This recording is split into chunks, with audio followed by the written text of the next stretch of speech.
함께 나누실 말씀은 신약성경 사도행전 26장 6절에서 8절까지의 말씀입니다. 신약성경 233페이지에 있습니다. 사도행전 26장 6절에서 8절 말씀입니다. 신약성경 233페이지에 있습니다. 우리 찾으셨으면 신약성경 233페이지 사도행전 26장 6절에서 8절까지의 말씀을 천천히 같이 읽겠습니다. 이제도 여기 서서 신문 받는 것은 하나님이 우리 조상에게 약속하신 것을 바라는 까닭이니 이 약속은 우리 12지파가 밤낮으로 간절히 하나님을 받들어 섬김으로 얻기를 바라는 바인데, 아그리빠 왕이여, 이 소망으로 말미암아 내가 유대인들에게 고소를 당하는 것이니이다. 당신들은 하나님이 죽은 사람을 살리심을 어찌하여 못 믿을 것으로 여기나이까. 아멘. 손을 들어 하나님 앞에 인사하겠습니다. 소망을 갖게 하옵소서. 좌우로 인사합시다. 하나님의 은혜가 임하길 바랍니다. 네, 설교 전에 여러분께 부탁할 일이 있습니다. 여러분, 교회가 가장 먼저 달라 보이고 중요한 건 뭐냐 하면요, 앞에 서 있는 사람들이 중요합니다. 여러분, 제가 부탁드리는 건 첫 번째는 임명받으신 분들이 제발 안내를 하시고 움직여 주시기 바랍니다. 내가 은혜를 받아도 교회에서 임명하지 않으면요, 될 수 있으면 삼가해 주셔야 됩니다. 두 번째, 교회 왔을 때 가장 첫 번째 보여주는 게 안내하는 사람들의 얼굴입니다. 안내하시는 분들은 어찌됐든 오는 사람들을 쳐다보고 말을 하다가도 누가 올라오나 누가 옆에 지나가나 보고 인사를 하셔야 됩니다. 그걸 놓치면은 안내의 자리에 여러분, 사람들이 상처받습니다.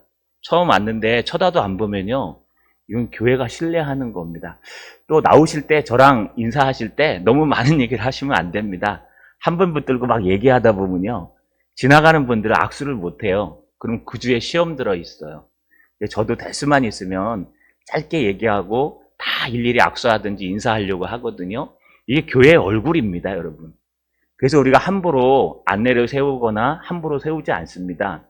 안내하시는 분들은 조금 신경 쓰셔서 사람들을 놓치지 않을수록 괜찮습니다. 놓치지 않을수록 해주시고, 또 안내 옆에 서 계시는 분들은 말 시키지 마세요. 왜? 그분들은 지금 안내에 집중해야 되는데 자꾸 궁금해서 말 시키다 보면 옆에 지나가는 사람들 놓치고 하면 얼마나 마음 상처받습니까? 여러분, 기분 좋죠? 쫙 들어올 때 장로님이 앞에서 쫙 봉들고 차 딱 운행하니까 여러분 얼마나 좋습니까? 차. 근데 장로님이 딴짓하고 있으면 여러분 얼마나 기분이 나쁘시겠어요? 그래서 제발 부탁드립니다. 2024년에는 정말 앞에 서 계신 분들이 정말 안내에 집중하고 성도들에게 집중하고 새로 오시는 분들에게 집중할 수 있는 그런 교회가 됐으면 좋겠습니다. 저도 조심하고 저도 최선을 다하겠습니다. 여러분 꼭 기억하시고 좀 임해 주시기를 부탁드립니다. 제가 당부의 말씀을 드렸습니다. 여러분, 119 구조대가 있었습니다. 어느 날 큰 아파트에 불이 났습니다. 불이 나서 열심히 불이 타오르니까 중간쯤 있는 우리 성도님께서 어떻게 대피해야 될까 고민하다가요, 밑으로 내려가면 연기 때문에 질식할 것 같아서 옥상으로 막 올라갔습니다. 옥상으로 올라가서 이제 전화를 하고 나서 119 헬기를 기다리고 있었습니다. 헬기 얘기하니까 자꾸 정치 얘기가 나오는데 그거 아닙니다. 헬기를 기다리고 있었습니다. 하나님 앞에 기도했습니다. 하나님, 이 불이 다 타기 전에 나에게 119 헬기를 보내주셔서 내가 그거 타고 멋지게 저 밑으로 내려갈 수 있게 해주세요. 간절히 기도하고 예수님의 이름으로 기도합니다. 아멘 했습니다. 근데 조금 있으니까요, 옆 건물에서요, 조그만 밧줄 하나가 날라오는 겁니다. 선생님, 이거 잡고 일로 건너오세요. 가만히 생각해 보니까요, 이거 불안하고 이거 잡으면 안 될 것 같아요. 그래갖고 그 사람한테 크게 소리쳤습니다. 괜찮습니다. 내가 119 헬기 불렀으니까 와갖고 그거 타고 내려가면 됩니다. 하고 끈을 갖다 던져버렸어요. 그리고 잠시 후에 그는 죽어서 천국에 갔습니다. 천국에 가갖고요, 하나님 앞에 따졌어요. 하나님, 내가 분명히 119 보내달라고 기도했는데, 내가 분명히 119 헬기 타고 갈 수 있도록 해달라고 기도했는데, 왜 하나님 나를 구원하지 않고 이렇게 죽음에 이르게 하고 죽게 만드셨습니까? 라고 했더니 하나님이 딱 한마디 하셨습니다. 내가 보냈잖아. 내가 너 옆 건물로 건너오라고 밧줄을 던져줬잖아. 그거 왜 안 잡았는데? 하나님 나는 119 보내달라 그랬지 내가 이제 밧줄 보내달라 그랬습니까? 하나님은요, 구원하시는 게 목적이지 119를 태우든지 밧줄을 태우든지 사다리를 태우는 게 목적이 아니었습니다. 그런데도 불구하고 우리 성도님께서는 내가 기도한 대로, 내가 생각한 대로, 내가 원하는 대로 119 헬기를 보내주지 않았기 때문에 나는 이렇게 죽을 수밖에 없었다. 잠시 원망했다고 합니다. 여러분, 우리 인생이 이런 것 같습니다. 하나님의 방법과 우리 방법이 다른 것 같습니다. 하나님의 구원하심과 우리의 구원에 원하는 방향이 다른 것 같습니다. 믿음이라는 것은요, 내가 어떤 퍼포먼스를 취하는 거가 중요한 게 아니라 믿음은 내가 믿는 대상이 누구냐가 더 중요한 걸 알 수 있습니다. 여러분, 오늘 말씀을 통해서 내가 정말 하나님의 방식대로 하나님을 믿고 있는지 아니면 하나님을 믿는다 하면서 내 방식을 고집하고 있는지 다시 한번 돌아보시는 그런 시간 되시기를 주님의 이름으로 간절히 소망합니다. 사도 바울은요, 열심히 변론을 하고 있습니다. 사도 바울은요, 하나님의 복음을 변론하는데 앞에 보시면은 계속해서 5번째 변론하고 있습니다. 예루살렘에 넘어와서 첫 번째 변론한 게 유대 사람들이 오해해서 하나님의 성전을 어기고 그 법도를 어겼다고 공격할 때, 성 안토니아 성전으로 올라갈 때 중간에 여러분 그 계단에 서서 손짓을 하면서 복음을 전하기 시작했습니다. 그런데 사도 바울의 복음은 먹히지 않았습니다. 결국은 사도 바울은 안토니아 성으로 들어갔습니다. 두 번째 변론은요, 다음날 산헤드린 공회에 갔습니다. 대제사장과 장로들이 쫙 앉아있는 최고의 권력기관이요, 최고의 신앙기관인 그곳에서 사도 바울은 변론을 했습니다. 그런데 그들도 도무지 들을 생각이 없었습니다. 그래서 부활 얘기를 하고 그곳에서 빠져 나왔습니다. 심지어는 전임 총독 벨릭스 앞에 서서 변론을 했습니다. 벨릭스가요, 탐관 우리 중에 하나인데 하나님의 은혜로 그의 앞에서도 복음을 전하고 자기가 죄 없음을 변론했습니다. 그런데 죄가 없음에도 불구하고 그는 2년 동안 사도 바울을 가뒀습니다. 여러분, 얼마나 억울할까요? 나는 죄가 하나도 없습니다. 나는 뭐 잘못한 게 없습니다. 저들이 오해해갖고 든 겁니다. 얼마나 억울하고 답답할까요? 예수님도 억울하심을 많이 당했습니다. 여러분, 우리 신앙인들은요, 인생을 살아가면서 때로는 억울하고 답답할 때가 있습니다. 그럴 때는요, 크게 변론하실 필요 없습니다. 그냥 하나님 앞에 나와 기도하시면 됩니다. 하나님만 알아주시면 됩니다. 하나님이 아시면 다 해결됩니다. 뭐 시컨 오해하라 그러시고 시컨 얘기하라고 하십시오. 그러면 여러분 자존감이 커져가지고요, 아무 일도 없습니다. 사도 바울은 2년 동안 구류되었습니다. 2년 동안 얼마나 억울하겠습니까? 죄 지은 것도 없는데 오해해가지고, 죄 지은 것도 없는데 욕먹고, 죄 지은 것도 없는데 여러분 설교해도 먹히지도 않고, 사도 바울은 2년 동안 구류되어 있을 때 소망스러운 한 가지 이야기가 등장합니다. 신임 총독이 온다는 거예요. 부임 총독이었던 벨릭스는 탐관 오리로서 여러분 본국으로 잡혀가고 새로운 총독 베스도가 유대를 다스리러 옵니다. 얼마나 소망이 있겠습니까? 들어보니까 이 베스도는 정직하고 성실하며 바르게 하는 것 같아. 야, 베스도 앞에 나가서 설교를 잘하고 변론을 잘하면 해방될 수 있겠구나. 2년 만에요, 갑자기 불려나가서 소망을 갖고 나갔는데 똑같습니다. 정직하고 바르지만 그 또한 정치가이기 때문에 사람들의 마음을 얻으려고 사도 바울을 풀어주지 않습니다. 사도 바울은 모든 소망을 잃고 이제 이 상태에서 로마로 가서 마지막 사명인 로마의 복음을 전하는 것을 해야 되겠구나. 그래서 마지막 상소합니다. 가이사에게 로마 시민권을 가지고 상소합니다. 그리고 다 내려놓고 있는데요, 갑자기 또 부르는 겁니다. 며칠 후에 또 부르는데 양쪽에 차고를 채우고 나가보니까 자기가 살고 있는 유다의 왕 아그리빠 왕이 있는 겁니다. 야, 여러분 대통령 얼굴 한번 보기 어렵죠? 뭐 좋든 싫든. 그런데 유대에도 마찬가지입니다.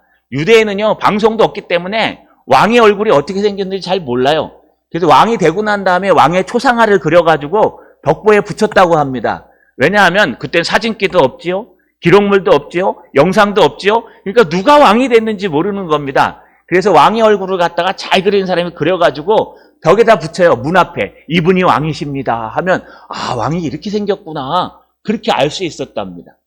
그런데 늘 벽보로만 보던 그 왕을 갑자기 며칠 만에 다 내려놓고 로마로 가려고 준비하는데 거기에 딱 나타난 거예요.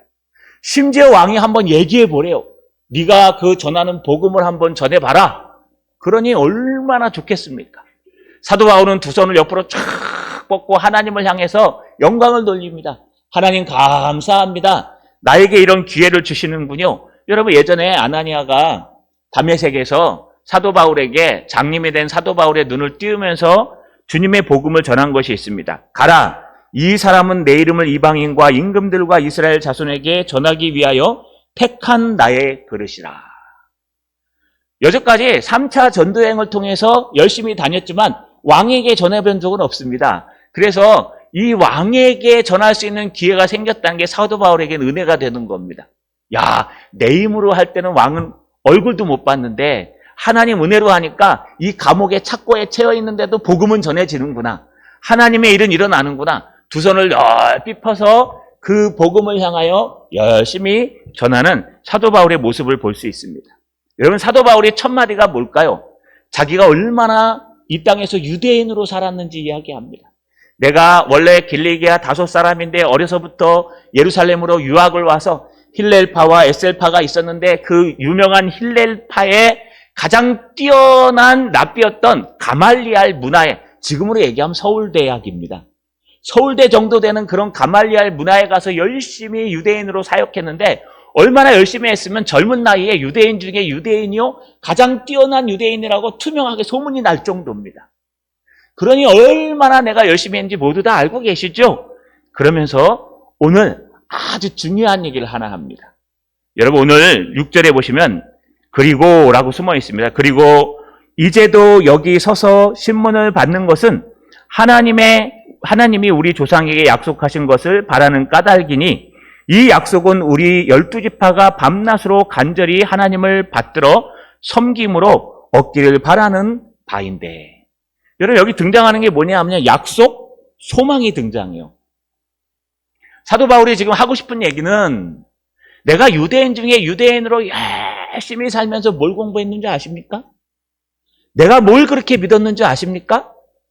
또 나뿐만 아니라 유대에 있는 모든 사람들이 여호와 하나님을 섬긴다고 하면서 뭘 붙들고 계시는지 아십니까? 그게 하나님께서 우리 조상들에게, 하나님께서 우리 선배들에게 약속하신 그 약속을 붙들고 살고 있다는 거예요. 심지어 7절에 보면 이 약속은 우리 12지파가 밤낮으로 간절히 하나님을 받들어 섬김으로 얻기를 바라는 바인데. 여러분, 여기 굉장히 두 번 등장한 게 바라는 까닭이니, 바라는 바이니, 요거 엘피도스 또는 엘피도 이렇게 얘기합니다. 이게 뭐냐면 소망하다 이런 뜻입니다. 하나님이 주신 약속을 붙들고 그 약속이 이루어지길 간절히 소망하는 것이 자기가 믿었던 하나님의 말씀의 이야기고 유대인들의 이야기고 신앙의 이야기라는 거예요. 그러면 구약에서 여러분 이스라엘 백성들이 열심히 붙들었던 약속이 뭘까요? 구약에서 목숨을 걸고 선지자들이 전한 약속이 뭘까요? 여러분 구약 성경, 신약 성경 막 읽으시죠? 근데 막 그냥 몇 독했는가 열심히 그냥 읽으시잖아요. 읽다 보면은 뭐가 생각납니까? 의문이 생기잖아요. 이게 맞을까? 저게 맞을까? 그러면 의문이 생기면 찾아보듯이 물어보셔야 돼요. 여러분, 이게 왜냐하면 성경을 그냥 쭉 읽다 보면은 이게 무슨 얘기를 하는 걸까라는 의문들이 생기는 게 당연합니다. 구약 사람들도 생겼습니다. 하나님이 왜 우리에게 토라, 모세 오경을 주시고 하나님이 왜 역사서를 주시고 하나님이 왜 성문서인 이런 예언서를 주셨을까? 이런 고민들을 하면서 구약 사람들도 나름대로의 하나님의 약속을 정리했는데 그게 뭐냐 하면요. 여기 등장하는 약속, 에반겔리오스란 단어, 복음이란 뜻입니다. 또 이 약속은요. 커버넌트, 베리트 해가지고 약속, 언약이라고 합니다. 하나님이 우리에게 주신 약속은요. 여러분 이 구별을 조금 해야 됩니다. 어떤 구별을 하냐 하면 약속은 지켜도 되고 안 지켜도 되잖아요. 내가 늘 얘기합니다. 우리 더시티 영화관 앞에서 우리 10시에 만나자 얘기했어요. 그럼 꼭 10시에 가야 돼요? 안 돼요? 안 가도 돼요. 한 30분 늦어가지고 미안하다 그래도 크게 뭐 어려움 당하거나 그러지 않아요. 신용만 좀 떨어지겠죠. 저 사람은 꼭 약속하면 30분 늦더라. 그렇죠? 그렇다고 뭐 페널티를 주진 않죠. 그러나 집을 계약할 때 한번 생각해 보십시오. 집을 계약할 때 여러분 뭐 2,500만 원짜리 집을 계약하면 10% 250만 원 계약금으로 걸어야 되잖아요. 근데 이 집이 너무 좋아가지고 남들한테 넘기지 말라고 250만 원을 계약금으로 걸었어요. 그리고 사인을 했어요. 그리고 난 다음에 딴 집 가니까 더 좋은 거예요. 그럼 어떻게 해야 될까요? 어떻게 해야 되죠? 계약금 이미 걸었는데 계약금을 포기해야 됩니다. 왜냐하면 그 계약금은 왜 거냐 하면 이 집 딴 사람한테 넘기지 마세요 하면서 가계약한 거예요. 이렇게 계약을 해놓고 사인을 해놓고 그것을 어기면 그 돈은 다 날아가는 거예요. 손해보는 거예요. 이게 계약이에요. 앞에 영화 보자는 건 약속이고 지금 이거 내가 계약하겠습니다 하고 서류상으로 만든 건 계약이에요. 여러분 하나님과 우리가 약속한 건 계약일까요? 약속일까요? 계약이에요. 하나님께서 우리에게 약속하신 건 계약이에요. 계약. 여러분 이 계약은 지키면은 그대로 효력이 있고 그 집이 내 집이 되는 거고 전세로 만약에 이 계약을 어기면은 그 전세 250만 원 날아가는 거예요. 죄송합니다. 250만 원 하니까 별로 간에 기별이 안 오시죠? 한 20억. 20억에 10%면 얼마죠? 2억 5천. 2억 5천을 계약한 거예요. 근데 딴 집이 더 좋아갖고 나 이 집 안 할래요. 딴 집 팔래요 하고 계약을 파기하면 안 돌려줘요. 그 2억 5천은 그냥 그 사람께 되는 거예요. 그 사람은 앉아갖고 잠깐 잡아놨다 2억 5천을 갖는 거예요. 여러분 하나님과의 계약은 약속이 아니라 언약입니다. 그래서 약속이라고 쓰지 않고 언약이라고 쓰는데 번역할 때 약속이라고 번역한 겁니다. 구약 사람들은요 이 언약 개념이 있었어요. 구약 사람들은 하나님과의 약속이라는 개념이 있었어요. 이게 어떤 개념이냐 하면요 여러분 하나님이 태초에 천지를 창조하셨습니다. 그리고 하나님께서 에덴 동산을 만드셨어요. 거기에 사람인 아담과 하와를 갖다 놓고요 거기서 잘 먹고 잘 살고 행복하게 살도록 만드셨어요. 근데 재미있습니다. 그냥 놔두면 타락한 사단이 공격할까 봐 하나님이 아담과 하와에게 계약을 맺습니다. 어떤 계약을 맺을까요? 동산 중앙에 선악을 알게 하는 나무 하나를 놓을 테니까 다른 건 다 먹어도 돼. 동산 중앙에 있는 그 선악과 그것만 따먹지 않으면 돼.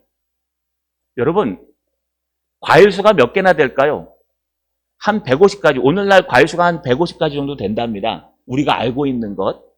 그런데 그 에덴 동산에는 뭐 열대 과일이기 때문에 많은 과일들이 있겠죠? 그 수많은 과일들 따먹어요. 오늘은 사과만 먹자. 오늘 점심은 사과. 내일 저녁은 오렌지. 뭐 모레 아침은 여러분 바나나. 얼마나 많습니까? 과일. 물론 과일 좋아하지 않는 분들도 계세요. 딸기 먹으면 하는 사람도 있더라고요. 근데 여러분 모두 다 과일은 좋아하지 않습니까? 그러니 동산의 안에 있는 모든 과일을 먹는 게 쉽습니까? 요 동산 중앙에 있는 그 선악을 알게 하는 그 나무 하나만 안 먹으면 되는데 이게 안 먹는 게 쉽습니까? 여러분 이거 안 먹는 거 굉장히 쉬워요. 다른 거 다 먹으면 신경도 안 써도 돼요. 근데 왜 하나님은 그 선악과를 꼭 만들어 놓으셨을까요? 인간을 유혹하려고? 그게 아닙니다. 하나님과 아담과 하와의 언약이에요. 약속, 계약이에요. 야, 내가 너한테 계약을 줄게. 다른 거 말고 이 동산 중앙에 있는 선악과만 안 따먹으면 네가 영원토록 이 과일이 많은 살기 좋은 죄도 없고 힘들지도 않고 하나님의 놀라운 은혜가 있는 이 에덴 동산에서 열심히 살아도 돼. 안 건드릴게. 걱정하지 마. 이게 창조의 언약이에요. 하나님이 천지를 창조하시고 그걸 인간에게 맡기시고 너는 다른 거 할 필요 없어. 생육하고 번성하고 땅에 충만하라. 땅을 정복하라. 바다의 물고기, 하늘의 새와 모든 것을 다스려라. 라고 약속 다 주셨어요. 그리고 딱 한 가지만 선악을 알게 하는 그런 선악과만 따먹지 마. 이게 하나님의 약속이었어요. 근데 여러분, 지켰어요? 못 지켰어요? 못 지켰어요. 사단이 먼저 타락했습니다. 루시퍼라고 하는 찬양하는 사단이 타락해갔고요. 천사 무리를 데리고 와서 타락한 천사들이 이 세상을 지배하기 시작합니다. 가만 보니까 하나님이 창조하신 저 에덴 동산이 부럽거든요. 이 저걸 갖다 무너뜨려야 되겠다. 그래서 사탄이 누구에게 들어가요? 당시에 가장 간교하고 가장 여인이랑 친했던 뱀에게 들어가요. 여러분 성경대로 이렇게 보면요. 뱀이 사족이라 그러죠. 다리가 있었을까요? 없었을까요? 또 뱀이 사람이랑 친했을까요? 안 친했을까요? 저희 집사람은요. 나중에 은퇴하면 동남아로 가자합니다. 선교하러. 멋지게. 저는 절대로 안 간다고 합니다. 왜냐하면 도마뱀이 싫어서요. 저는 운전하다가도 뱀이 길거리 있으면 못 지나가요. 이 도마뱀 알레르기, 이 파충류 이에 대한 이 거부감이 너무 심해가지고 여러분 이 뱀만 보면 저는 막 온몸이 움츠러들어요. 그런 분들 계시죠? 전 동남아로 가면은 절대 여행도 잘 안 가려고 합니다. 뱀 때문에. 그런데 이 뱀이요. 원래는 사람이랑 친했대요. 특히 여자랑 친했답니다. 그래 여자들이 얘기할 때 뱀이랑 대화한다 그러지 않습니까? 그 정도예요. 그러니 사단이 가장 간교하고 가장 꼬시기 좋은 뱀에게 들어가서 하와를 꼬시는 거예요. 야! 하나님이 동산에 있는 모든 실과를 다 먹지 말라 하시더냐? 부정적인 마음을 심는 거예요. 하나 선악과 먹지 말라고 한 거 다 알고 있는데 그것만 얘기 안 합니다. 야, 너 요거 잘못했지가 아니에요. 다 싸잡아 갖고 얘기하는 거예요. 이게 사단의 죄락이에요. 사단은요 부정적인 마음을 심어요. 야, 이 동산에 있는 모든 실과를 먹지 말라고 그러지 하나님이. 그러니까 하와가 뭐라 그래요? 아니야, 그러지 않으셨어. 동산 중앙에 있는 그것만 먹지 말라 그러셨어. 왜 먹지 말라 그러는데? 그거 먹는 날에는 정령 죽으리라 그랬는데 아담이 잘못 전했겠죠? 아니면 하와가 대충 들었든지 그거 먹으면 큰일 난다 그랬어. 그랬더니 이 사단이 뭐라고 합니까? 뱀이 아니야. 그거 먹으면 돼. 그거 먹으면 하나님처럼 네가 쎄져. 눈이 밝아져서 하나님처럼 되는 거야. 그러니까 먹어. 그 마음이 들어오자마자 하와의 눈이 어떻게 됐어요? 그 선악과를 거들떠도 안 봤거든요. 그 선악과 아무것도 아닌데 거들떠도 안 봤는데 갑자기 사단이 그 눈을 열어주니까요. 그 선악과가 보암직도 하고 먹음직도 하고 지혜롭게 할 만큼 탐스럽기도 한지라. 그래서 가서 얼른 따먹었어요. 먹고 나니까 여러분 좋고 별일 안 생기거든요.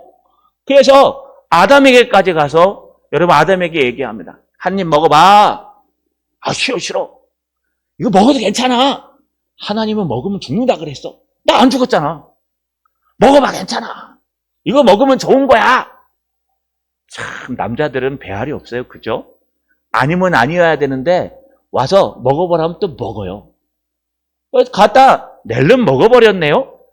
그러는 바람에 하나님과의 언약이 깨졌습니다. 이게 창조 언약이에요. 만약에 아담과 하와가 범죄하지 않았더라면 여러분 어떻게 살고 있었을까요? 한번 생각해 보셨습니까?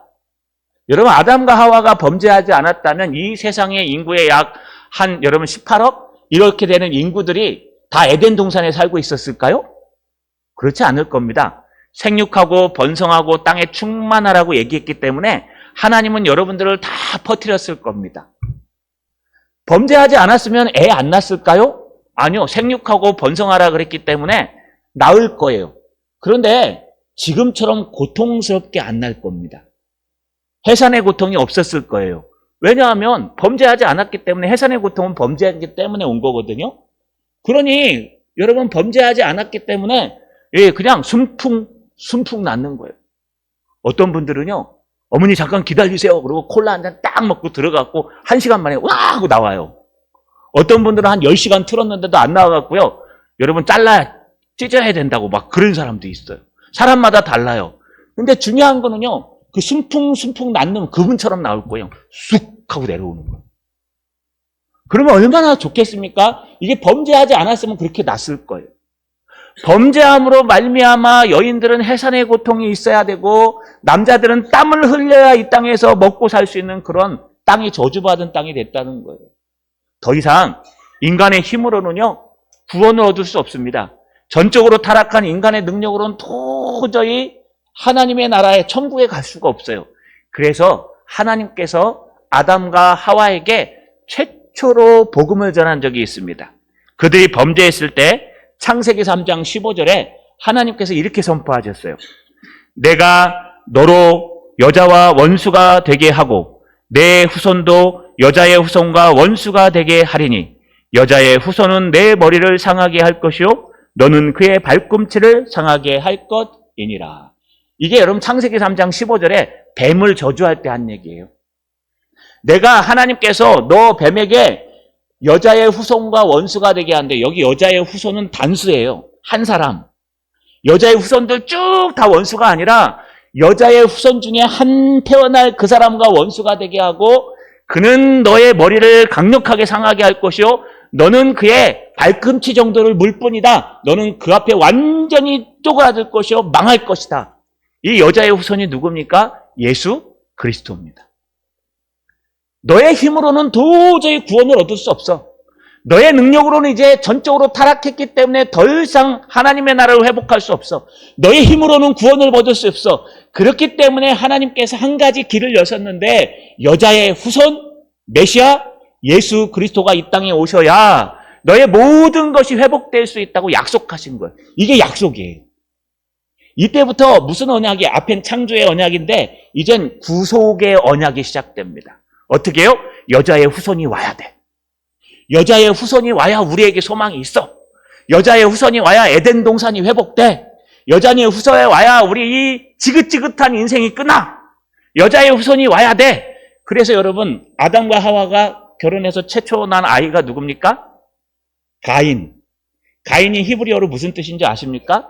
얻다란 뜻이에요. 아, 그 후손이 내 아들 이 가인이구나. 근데 여러분 그 아담과 하와의 착각이었어요. 가인은 최초의 범죄자가 됩니다. 살인자가. 둘째가 아벨인데 아벨이 무슨 뜻인지 아십니까? 허무. 가인을 낳고 보니까 가인이 잘하는 걸 보니까 야, 제가 세상 인류를 구원할 만한 놈은 아니야. 그래 둘째를 낳고 야, 세상 참 허무하다라는 걸 에덴 동산에서 느끼지 못하는 걸 느끼는 거예요. 여러분 그 후로요.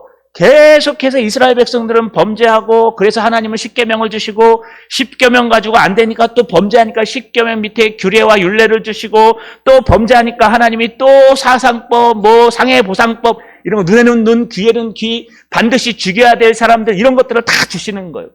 왜냐하면 인류가 타락해갖고 도저히 하나님의 여러분 이제는 더 이상 동산 중앙에 있는 선악과만 따먹지 마 이거 갖고 안 되는 거예요. 그래서 하나님이 여자의 후손을 기다려. 그때까지 어떻게 해요? 너의 범죄를 절제하고 너의 범죄를 참아내고 이길 수 있는 방법은 이 율법이나 하나님 말씀을 붙들고 몸처럼 견뎌내는 거예요. 사랑하라 그랬는데 사랑이 됩니까? 안 되죠. 그래서 사랑해 보는 거예요. 여러분 하나님의 말씀대로 살라면 말씀대로 사는 게 됩니까? 안 되죠. 몸부림치는 거예요. 그래도 안 돼요. 내 죄성이 여전히 살아있어서 내 능력과 내 힘으로는 에덴 동산을 회복할 수도 없고 그 기쁨을 회복할 수도 없고 하나님의 참 평화를 누릴 수도 없어요. 그래서 계속해서 유대인들이 구약 사람들이 기다린 게 여자의 후손 예수 그리스도를 기다린 겁니다. 메시아가 오면 된다. 메시아가 이 땅에 오시면 독사굴에 어린이가 성 놓고 장난쳐도 물지 않는 참 사랑과 기쁨의 그날이 속히 오리라. 이 땅에 양과 사자가 같이 뛰놀고 이 땅에서 서로 미워하지 않고 사랑하게 되고 서로 헐뜯지 않고 용서하게 되고 서로 감싸 안게 되고 부족함을 채워주게 되고 이 모든 유토피아와 같은 하나님의 나라가 너희의 힘으로 이루는 것이 아니라 메시아가 오면 된다. 그리스도가 오시면 된다. 라고 하면서 구약 사람들은 수없이 많이 하나님의 약속, 여자의 후손인 그리스도를 기다렸습니다. 지금 사도 바울이 그 얘기하고 있는 겁니다. 여러분 여기 보세요. 이제도 여기 서서 신문 받는 것은 하나님이 우리 조상에게 약속하신 것을 바라는 까닭이라. 내가 여기서 지금 신문 받고 있는데 이 신문 받는 이유는 당신들도 나도 원하는 이 땅에 하나님의 나라가 임하고 하나님이 약속하신 그분, 그 그리스도 메시아 예수 그리스도를 기다리고 바라는 까닭이라. 심지어 여러분 7절에 보시면 이 약속은 우리 12지파가 밤새 밤낮으로 간절히 하나님을 받들어 섬김으로 얻기를 바라는 바이다. 여러분, 우리 12지파라고 얘기합니다. 이때 12지파 사실은 없었습니다. 왜냐하면요, 여러분, 이스라엘 백성들은 솔로몬 이후에 르호보암 때 북이스라엘 남유다가 나눴어요. 북의 10지파, 밑에 유다지파와 베냐민 지파 반. 근데 북이스라엘은 망했어요. BC 722년에 아시리아라는 나라가 쳐들어와서 완전히 멸망당했어요. 그래서 그 흔적이 사라졌어요. 남유다는요, BC 586년에 바벨로니아 아시죠? 바벨론이 쳐들어와갖고 다 디아스포라로 쫓겨나갔어요. 나중에 에스라 때 여러분, 스룹바벨이 데리고 들어온 사람들이 대부분 유대 사람이요, 바벨론 사람인데 그 사람을 중심으로 해서 12지파가 나눠져서 우리 하나님이 주신 이것을 명맥을 유지하자 그러면서 12지파로서 각각 지역에서 살고 있는 거예요.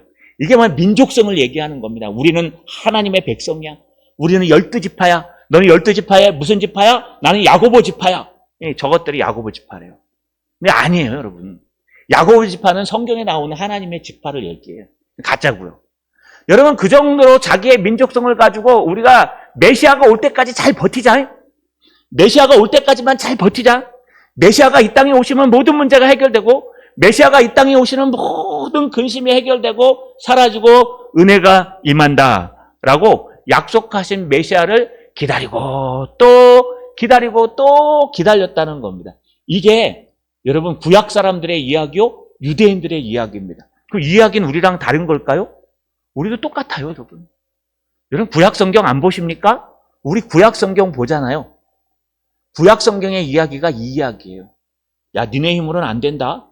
여자의 후손 예수 그리스도가 이 땅에 오셔야 너희에게 소망이 있고 성령이 함께하고 너희가 이길 수 있다. 이게 여자의 후손 하나님의 약속, 이게 소망인 거예요. 힘들고 어려울 때마다 소망을 바라보고 힘들도 어려울 때마다 이것을 바라보는 거예요. 그래서 여기 바라는 바이다, 엘피도 이건 뭐냐면 소망하다, 바라보다 이런 뜻이에요. 이스라엘 백성들은 어려울 때마다 하나님을 바라봤어요. 하나님을 막연하게 바라본 게 아니라 하나님이 우리와 계약하셨어. 어떤 계약? 여자의 후손을 보내서 우리를 해방시킨다고 계약하셨어.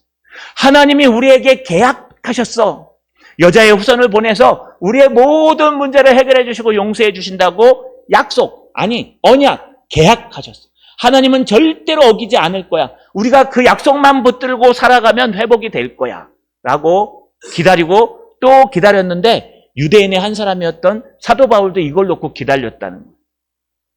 근데 기가 막힌 일이 일어납니다. 여러분, 어떤 일이 일어납니까? 7절 하반절을 보세요. 아그리빠 왕이요, 이 소망으로 말미암아 내가 유대인들에게 고소를 당한 것이니이다. 아니, 너도 기다리고 나도 기다리고 우리 똑같이 메시아를 기다리고 그분을 바라보고 기다렸는데 어느 날 갑자기 내 옆에 있는 내 동기가 나를 배신해갖고 고소한 거예요. 너 틀렸어.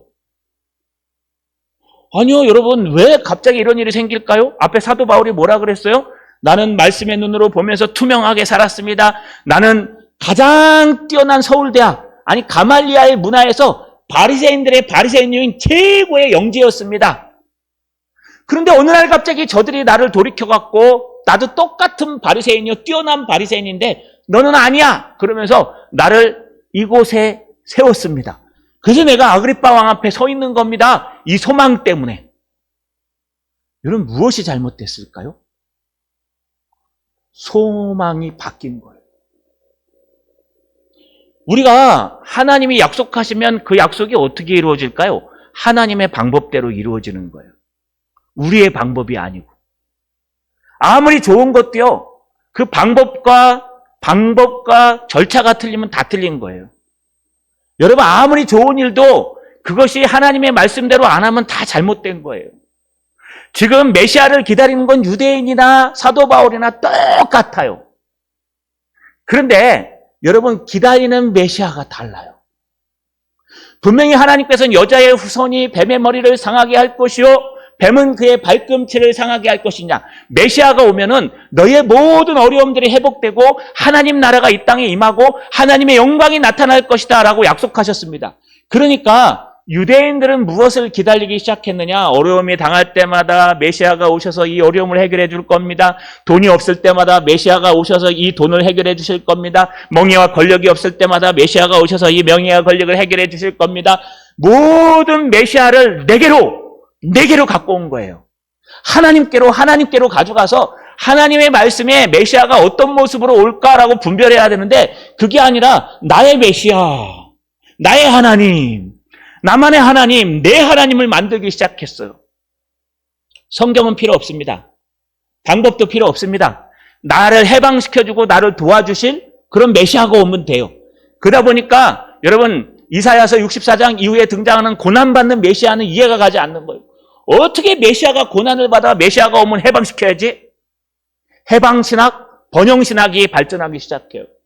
그러면서 메시아는 어떤 모습으로 오냐? 백마 타고 와야 돼. 메시아는 어떻게 와야 되냐? 지금 로마의 식민지 하에 있으니까 메시아는 정치적인 왕으로 오셔갖고 이 땅을 갖다 로마를 갖다 한 방에 팍 쓸어버려야 돼.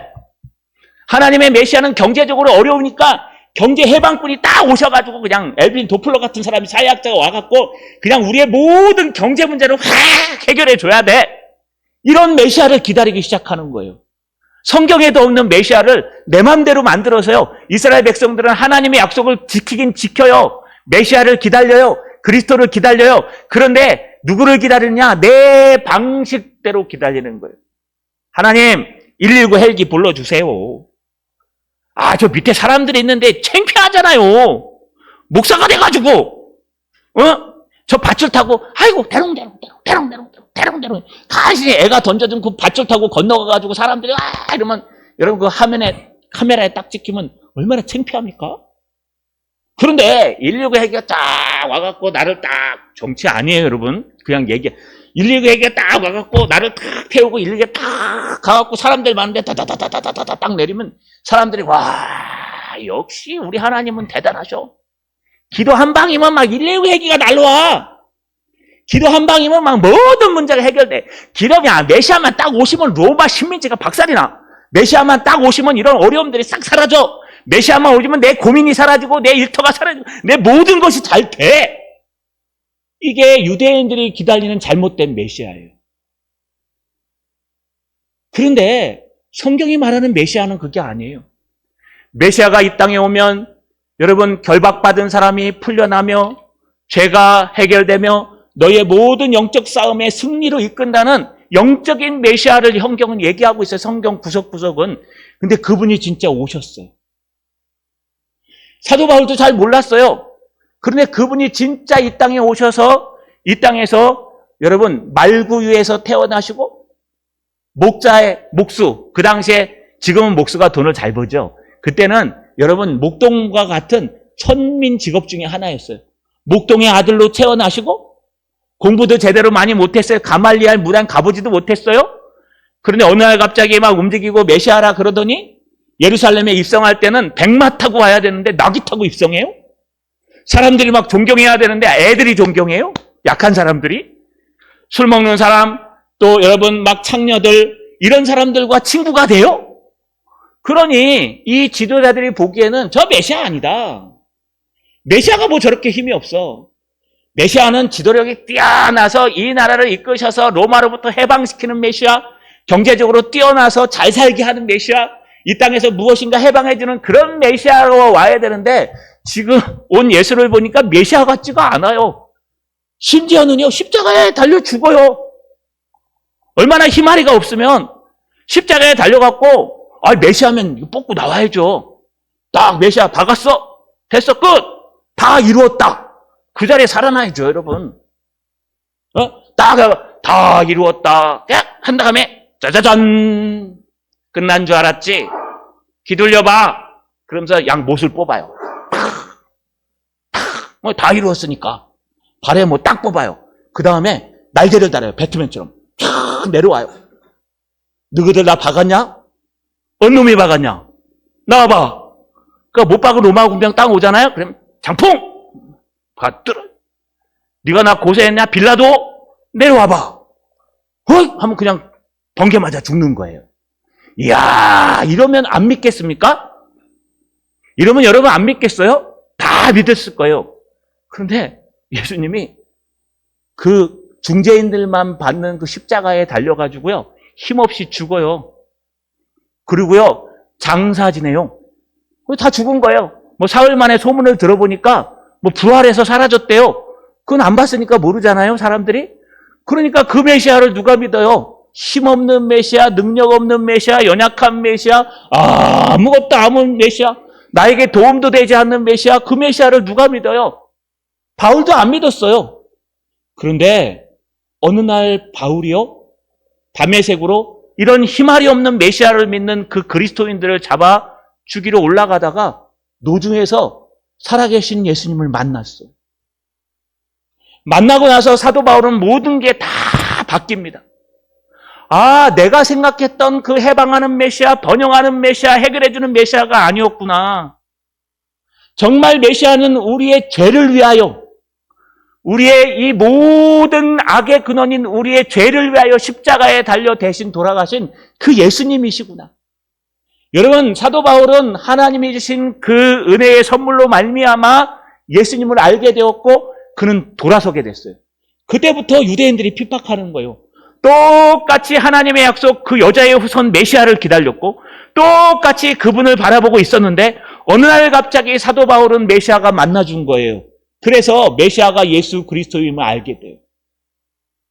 그러고 난 다음에 평생을 그분을 위해 달려갑니다. 근데 아직 예수님을 만나지 못한 그들에게는요, 아직도 메시아를 기다려야 돼. 지금도 기다리고 있어요. 기다리면서 뭐라 그래요? 야, 사도 바울 너 가짜야. 너 우리랑 같은 편이었는데 왜 어느 날 갑자기 변했니?